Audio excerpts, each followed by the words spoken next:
I am woefully behind on videos. Just don't have the energy. Just don't have the energy, man. Um, Stock market was really good last week. I don't know if it's going to be as good this week. We'll see. Probably not. It depends on what treasuries start doing.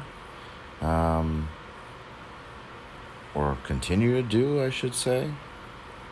We'll see what happens. There's been a big since the new COVID bill has passed.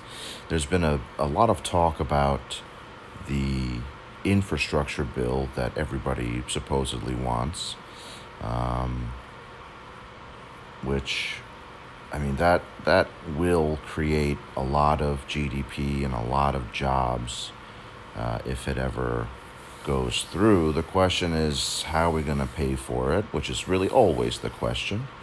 The days of deficit neutral bills are long gone. Um, yeah. But that's just the way things are now. I mean, the days of the Bill Clinton presidency with Newt Gingrich in Congress having a surplus, mind you, those days are long agone. Long agone. That is true, by the way. We did, in fact, have a surplus under the Clinton presidency, and that was the last time we had a surplus. We've been running deficits ever since. Yeah, I mean, what are you gonna do? What are you gonna do? This one is really annoying. This Galactic Challenge. It is, however, possible to do it in one shot, like the other one. You just have to have patience, because running a Sage lead, you'll be able to get all of the turn meter reduction and all that, and you'll get plenty of stuns over the course of time with Daka, with Spirit, and with Asajj herself. The timing is terrible. It takes forever because you're not going to be landing plagues nearly as often. So you have to kind of you have to time it. You have to wait for the DPS to start ramping up, and you have to get everybody low while that timer, that blue timer right there, is pretty high, because everybody revives when that counts all the way down. So it takes a while, but you'll get there. I mean, you really could put it on auto, I think, actually. It'll take you 10 minutes, but you probably could put it on auto. So, yeah, I mean, I'm really glad that this latest stimulus bill came through. I know it makes people nervous about inflation and rates and all that, but a lot of people are struggling. So we have to fix that first. And I think that the Federal Reserve and Treasury will work together in order to keep things on an even keel for the time being. Because unemployment is still over 6%. Once unemployment comes down and they can do things to adjust, the Fed can do things to adjust asset purchases and their balance sheet in order to keep things a little bit level.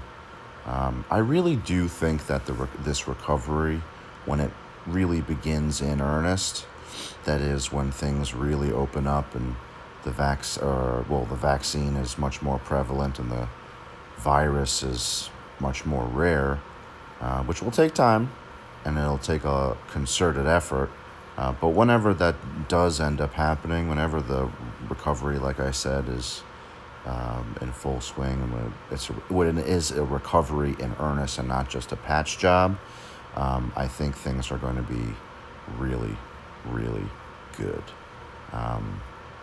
because I think everybody is just itching to get out and do something, which is totally fair. Who the fuck wants to be stuck in their house, no matter how big or small said house is, for, a year and a half, God forbid, 2 years? Nobody. But, I mean, I certainly don't want to inadvertently kill anybody else, if I'm a carrier or whatever. Yeah, much less myself. I certainly don't feel like dying just yet. Um, but yeah, I did see that supposedly, and by supposedly I mean supposedly, the cause was the vaccine. Somebody died from the Moderna vaccine. I don't know. I don't know if that's totally the case. We had to wait for the facts to come out.